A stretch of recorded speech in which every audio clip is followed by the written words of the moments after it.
बगैर वर्दी के आके मार रहे, लाठी चार्ज कर रहे, उनको किसने हक दिया है भाई? एक पुलिस वाला है ना, तो मेरे ऊपर हाथ उठा सकता है ना मेरे ऊपर कोई लाठी उठा सकता है। कौन मान लेगा ये आजादी है? बच्चे पिट रहे हैं अपनी हक की आवाज में। अगर सरकार से नहीं बोलेंगे तो किससे बोलेंगे बताओ आप? तो 12:30 बजे मुझसे पुलिस वालों ने कहा कि ऐसा है, आप और मेरे साथ एक टीचर थी, बोला कि इन्हें लेके आप निकल जाइए, ऊपर से आदेश आ चुके हैं, गड़बड़ होगी, यहाँ से निकलो। कई पुलिस वालों ने मुझे व्यक्तिगत स्तर पर मुझसे कहा, बोला आप निकल जाइए। मैंने कि मैं जाने के लिए यहाँ नहीं आया। भाई डरना नहीं है, क्या कर लोगे आप? एक दिन कमा के करोड़पति बन जाओगे। उनके पास इतना भरा है ना कि उनको फर्क नहीं पड़ रहा, लेकिन उनको फर्क पड़ाने के लिए हम सबको यहाँ आंदोलन में आना पड़ेगा। हर घर से हर व्यक्ति को, हर युवा को आना चाहिए। भाई अगर आज नहीं जागे तो कब जागोगे? संसद मार्च के बाद मॉनसून सत्र के तीसरे दिन भी कॉकरोच जनता पार्टी का प्रदर्शन जारी है। जंतर मंतर पर इस वक्त भारी भीड़ है और बड़ी बात यह है कि सोनम वांगचुक जो इस पूरे आंदोलन को लीड किए, जो भूख हड़ताल पर पिछले 25 दिनों से बैठे हुए हैं, वो फिलहाल यहाँ पर नहीं है, क्योंकि देखिए उन्हें पुलिस ने डिटेन किया, फिर पुलिस ने उन्हें अस्पताल में भर्ती कराया और अब उन्हें मेदांता में शिफ्ट किया गया है। लेकिन इसके बावजूद जो यहाँ छात्र हैं वो सोनम वांगचुक के सपोर्ट में खड़े हैं। उनकी तस्वीर लेकर आप देखिए यहाँ पर छात्र जो है खड़े हैं और इस पर लिखा हुआ है आई सपोर्ट सोनम वांगचुक, सत्य और अहिंसा की लड़ाई। तो ये तस्वीरें जो है फिलहाल जंतर मंतर से निकलकर सामने आ रही है। हम बातचीत करते हैं छात्रों से। सोनम वांगचुक जो एक बहुत बड़े किरदार रहे इस पूरे आंदोलन की, इस पूरे अनशन की, अभी भी उनका भूख हड़ताल जारी है। वो फिलहाल भले यहाँ नहीं है, लेकिन आप लोग उनको याद कर रहे हैं, उनकी मौजूदगी को यहाँ पर दर्शा रहे हैं। भाई जिस प्रकार भगत सिंह आज़ादी के लिए आगे हुए थे, उस प्रकार वो छात्रों के लिए आगे आए हैं। भाई मैं ये सोच रहा हूँ, हम में से कोई 21 दिन भूखे नहीं रह सक रहा। वो व्यक्ति भूखे रह के आंदोलन कर रहा है। भाई पानी और कुछ जूस लेने से शरीर नहीं चल सकता है, लेकिन वो कितना बड़ा हमारे लिए आंदोलन कर रहे हैं। हम सबको आगे आना चाहिए। मैं ये पूछना चाहता हूँ, मेरे मन में एक सवाल आया कि दिल्ली जैसे जगह में सरकारी अस्पताल में इतनी सुविधा नहीं कि उन्हें प्राइवेट अस्पताल में शिफ्ट करना पड़ा। पहला सवाल तो यही स्वास्थ्य विभाग से है मेरा। मतलब आप इतने फेल हो गए कि उनको प्राइवेट हॉस्पिटल भेजे। आपके यहाँ दिल्ली मतलब देश की राजधानी मानी जाती है, यहाँ की अस्पताल का ये हाल है कि व्यक्ति को प्राइवेट अस्पताल में शिफ्ट करना पड़ता है, तो बाकी देश के अस्पतालों का क्या हाल होगा? मध्य प्रदेश में भी कुछ दिन पहले एक खबर आई थी, अस्पताल बन जाता है, डॉक्टर शिफ्ट हो जाते हैं, लेकिन अस्पताल का पता नहीं होता कि वो है कहाँ अस्पताल। इसी प्रकार शासन का रवैया चल रहा है। मैं चाहता हूँ इस आंदोलन में सबको इस साथ दे, क्योंकि किसी एक व्यक्ति की लड़ाई नहीं, हर छात्र की लड़ाई है। और 20 तारीख को जो हुआ सबने देखा अपने आंखों से किस प्रकार छात्रों के साथ अत्याचार हुआ है। छात्र यहाँ पे शांतिपूर्ण आंदोलन कर रहे थे। हम लड़ने नहीं आए थे, अपनी हक की लड़ाई के लिए आए थे। और यहाँ सब एक व्यक्ति का इस्तीफा मांग रहे हैं, कोई अपराध नहीं मांग रहे हैं। एक व्यक्ति का इन्हें इस्तीफा देने में इतनी क्या दिक्कत है? मैं पूछना चाहता हूँ सरकार से, आप धर्मेंद्र प्रधान जी का इस्तीफा दे दीजिए ना। आप इस्तीफा देने से इसलिए डर रहे हैं, मुझे ऐसा लग रहा है और सबको लग रहा है, कहीं आपकी सरकार न गिर जाए, आपकी सरकार में कुछ ना कुछ तो अंदर चल रहा है, इसलिए आप धर्मेंद्र प्रधान जी का इस्तीफा नहीं दे रहे हैं। ये सब छात्र युवा एक दिन का समय जाने के बाद वापस नहीं आता। ये सब बुजुर्ग भी हमारे कहते आए, आज पढ़ ले बेटा, आज नहीं पढ़ेगा तो कल ये समय नहीं मिलेगा। आज यहाँ जो 21 दिन 33 दिन से बैठे हुए हैं, इन बच्चों का समय क्या वापस आएगा? जो नीट की तैयारी कर रहे हैं, जेईई की तैयारी, यूपीएससी, एमपीपीएससी, हर स्टेट की तैयारी जो अलग अलग कर रहे हैं गवर्नमेंट जॉब की, तो कहाँ जाएगा उनका समय वापस? आखिर उनका समय तो जा रहा ना। आप पेपर लेते हैं, पेपर गायब हो जाता है, बस ये बोल दिए लीक हो गया, थोड़ी सी 4 दिन चला जमावड़ा, इसके बाद खत्म हो जाता है। किसान का जब बेटा फीस देता है पेपर भरने के लिए, लोगों को लगता है कि सोनम वांगचुक का जो कैरेक्टर रहा है इस पूरे आंदोलन में, इसकी वजह से ये आंदोलन बहुत बड़ा हुआ। क्योंकि पहले जो है अभिजीत दीपके वगैरह बैठे, बाद में जो है सोनम वांगचुक ने ज्वाइन किया, लेकिन जिस तरीके से उनको डिटेन किया गया, यहाँ से उठाया गया, उससे क्या छात्रों में आक्रोश ज़्यादा हो गया जिस तरीके से उनको उठाया गया? बिल्कुल। ये बताइए, ये कुछ ले जाने का तरीका है? आप आते बढ़िया, बाकायदा डॉक्टर टीम आती, सफ़ेद चादर क्या है? कभी आपने देखा है कि एम्बुलेंस आए और सफ़ेद चादर से लेके जाए? ये गलत है ना। आप बताना चाहिए, सूचना देनी चाहिए। और मुझे सबसे शर्म की बात तो ये है कि आप सरकारी अस्पताल में आपकी इतनी सुविधा नहीं कि आप प्राइवेट हॉस्पिटल में वो किए हैं शिफ्ट उनके। कहीं ना कहीं आपकी लापरवाही हॉस्पिटल में, तब ना आपने प्राइवेट शिफ्ट किया। ये बताइए, अभी फिलहाल चूंकि 33 दिन हो चुके हैं इस प्रदर्शन को, तो आप लोग क्या मान रहे हैं? कब तक आप लोग को यहाँ रुकना होगा? सरकार कह रही है कि हम बातचीत करने के लिए तैयार हैं, लेकिन जैसे अभिजीत ने कहा या फिर बाकी नेताओं ने कहा कि अब छात्र बातचीत करने के लिए नहीं जाएंगे, अब सरकार को जंतर मंतर पर आना होगा। सरकार को जंतर मंतर पर बुला के छोड़ेंगे, चाहे हमारा आंदोलन अभी 33 दिन हुए, चाहे 1 साल और चलो, युवा डरने वाला नहीं है, पीछे हटने वाला है। कहाँ से हैं आप? मैं हरियाणा से, कितने दिनों से? आंदोलन से पीछे मैं हो आज ही गए। आया हूँ। तो कल क्या होगा हमारा, ये सोचिए। आज हमारा भविष्य इतना गंदा जा रहा है तो आने वाली पीढ़ी का भविष्य कहाँ जाएगा। भाई डरना नहीं है। क्या कर लोगे आप एक दिन कमा के?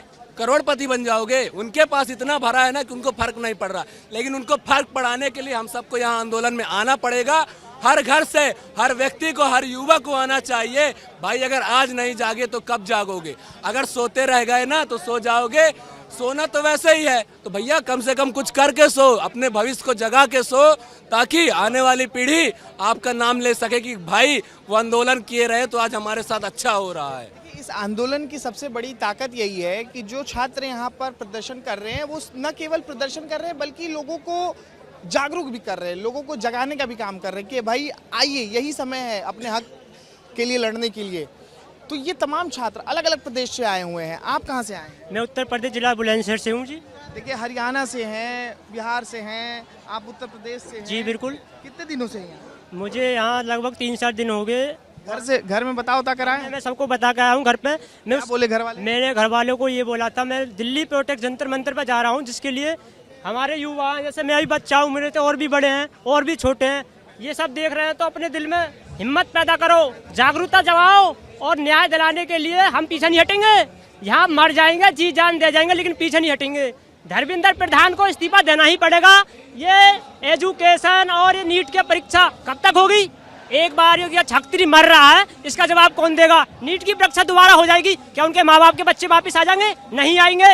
ये सरकार को सबक सिखाना पड़ेगा। अगर आज सरकार को सबक नहीं सिखाया तो हमारी वो मजबूरियों का फायदा उठाकर वो हम पे फिर से लाठीचार्ज करेगी, लेकिन ऐसा दोबारा नहीं होगा। ये ऐसा दोबारा कभी नहीं होगा। सरकार से एक ही बात कहना चाहता हूँ, क्या तो पब्लिक और स्टूडेंट की बात सुनो। बन रहा है स्टूडेंट इतना पागल नहीं है, ये आपकी सेवा करता है, देश की सेवा करता है। ये इतना चूतिया नहीं है, ये इसलिए चुप है कि आपकी सेवा, इज्जत करना और इज्जत करवाना हमसे आता है। माँ बाप हमारे क्या सिखाते हैं? बच्चों, आर्मी, पुलिस, सबकी इज्जत करो, बड़े की इज्जत करो। क्यों? तो हमारे देश का भविष्य हैं, हमारे देश के लिए वहाँ बॉर्डर पे खड़े हैं शहीद होने के लिए, हम उनके लिए यहाँ खड़े हैं। लेकिन ये क्या हो रहा है? लाठीचार्ज हो रही है। हमने किसी ने नहीं कहा। कल भी मैं न्यूज़ देख रहा था, क्या हुआ? लोग वहाँ मीडिया वाले दिखा रहे हैं किसी पुलिस वाले का हाथ टूट गया है, किसी पुलिस वाले का टूटने के लिए स्टूडेंट को नहीं दिखाया। आपको लगता है कि जो 20 तारीख को हुआ उसके कारण जो है आज प्रदर्शन और बड़ा होते जा रहा है? क्या 20 तारीख को ही संभाला जा सकता था अगर सरकार कोशिश करती, बातचीत होती? बिल्कुल संभाला जा सकता था, लेकिन मैं दृष्टा। आप कहाँ से आए हैं? मैं हापुड़ से आया हूँ, अशोक सुरोही मेरा नाम है। क्या करते हैं आप सर? मैं वैसे किसान हूँ और अशोक सुरोही किसान नेता के नाम से मैं उसमें मतलब भारतीय किसान आंदोलन के अंदर भी था। और आप सर लंबे समय से भी यहीं पे हैं? हाँ, मैं पहले दिन से यहाँ साथ हूँ इनके। पहले दिन से आप यहीं हाँ, पे? पहले दिन से मैं साथ हूँ। आप सर अभी 32 दिन फेस कर चुके हैं यहाँ पे। क्या सर आपको समझ आया इन 32 दिनों में यहाँ पर क्या हुआ? दिल्ली में इन 32 दिनों में क्या प्रयास किए गए सरकार की तरफ से, या आप लोग को नहीं बुलाया गया? क्या क्या हुआ ये बताइए। देखिए, सबसे पहली बात ये है कि मतलब दिग्भ्रमित कर रही है सरकार।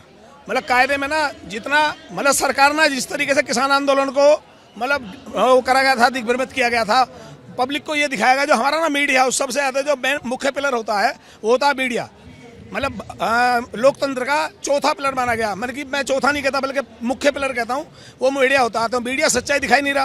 मतलब कल भी ये दिखाया गया है कि पुलिस वालों को तो दिखाया गया है कि पुलिस वालों को चोट लगी है, लेकिन वास्तविकता ये है, सच बता रहा हूँ आपको, 12:30 बजे मुझसे पुलिस वालों ने कहा कि ऐसा है, आप और मेरे साथ एक टीचर थी, बोला कि इन्हें लेकर आप निकल जाइए, ऊपर से आदेश आ चुके हैं, गड़बड़ होगी, यहाँ से निकलो। कई पुलिस वालों ने मुझे व्यक्तिगत स्तर पर मुझसे कहा, बोला आप निकल जाइए। मैंने कि मैं जाने के लिए यहाँ नहीं आया।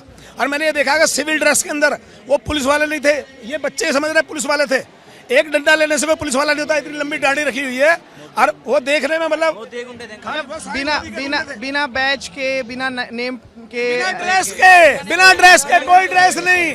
आप यकीन मानना, पीछे से जाके ऐसे किसी का हाथ पकड़ा झटके से, उसे पता भी नहीं है, और ऐसे ना उसकी सारी उंगली तोड़ दी, उंगली तोड़ के, और ऐसे मार रहे हैं। कोई धारदार चीज पता है, जहां जिसने उसने धारदार चीज थी कई लोग पास मेरे सामने भड़काने के लिए, एक मिनट को भड़काने के लिए मेरे सामने, मतलब ऐसे लड़के का, जैसे लड़का कमजोर सा देखा, इसके पीछे मार के बम पे मारी कील, और मार के वहीं कील फेंक दी, मतलब कील मारी, कील फेंक दी, मतलब नुकीली चीज थी वहीं फेंक दी। अब वो हो गया खाली, अब उसका कुछ नहीं कर सकते, बोले मेरे पास कुछ भी नहीं है, एकदम भीड़ में मिल गया।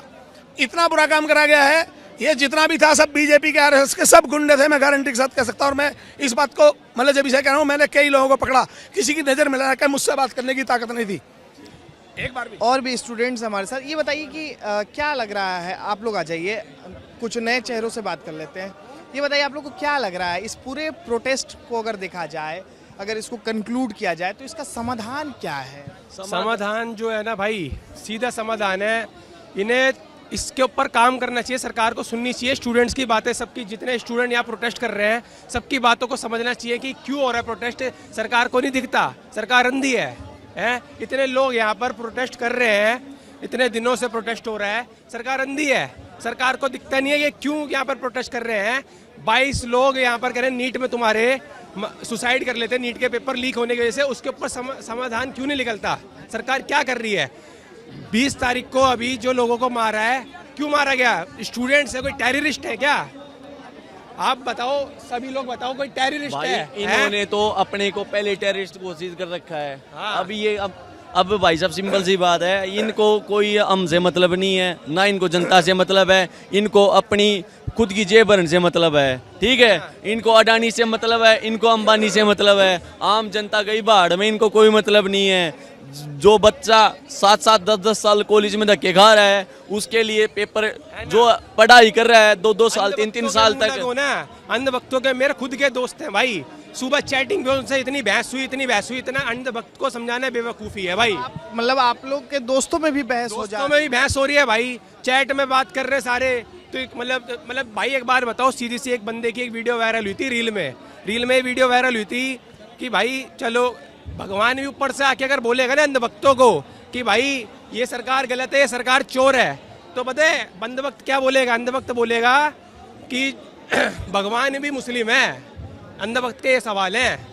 देख भाई, मैं हाँ भाई, एक बात सच मेरी बता बात रहा सुनो, हूँ। मेरी हाँ, बात हाँ, सुनो। बताओ। पहली बात तो देख, भगवान को हम बीच में लाएंगे नहीं इसमें, नहीं लाएंगे नहीं, मैं गलत है, लोगों के गलत है टॉपिक जी। बता रहा हूँ। देखो, ठीक है, अपन प्रोटेस्ट पर बात कर रहे गलत हैं। है। लोगों की भगवान- सोच जो है, भगवान देखो, लोगों की सोच जो है, भगवान- रील के अंदर जो बंदे भगवान डाल रहे के हैं अंदर उनकी आस्था- बता रहा हूँ। रील से आपको लग रहा है कि ये प्रभाव पड़ रहा है? प्रभाव पड़ रहा है, ये गिर लोगों गई की है, सोच गिर चुकी लोगों है। की सोच गिर चुकी है, इस चक्कर में ये सब हो रहा है।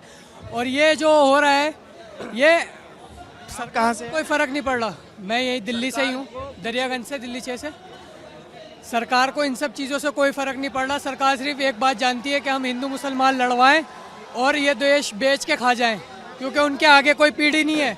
वो ये देश बेचेगी पूरा और अपनी अय्याशियों में उड़ाएगी पैसा, और क्योंकि आगे उनकी कोई ना औलाद है, ना कोई ये जो परिवार है, मार रहे कुछ थे, नहीं। इनके नेम टैग कहाँ थे? कोई सवाल करने वाला है इनसे?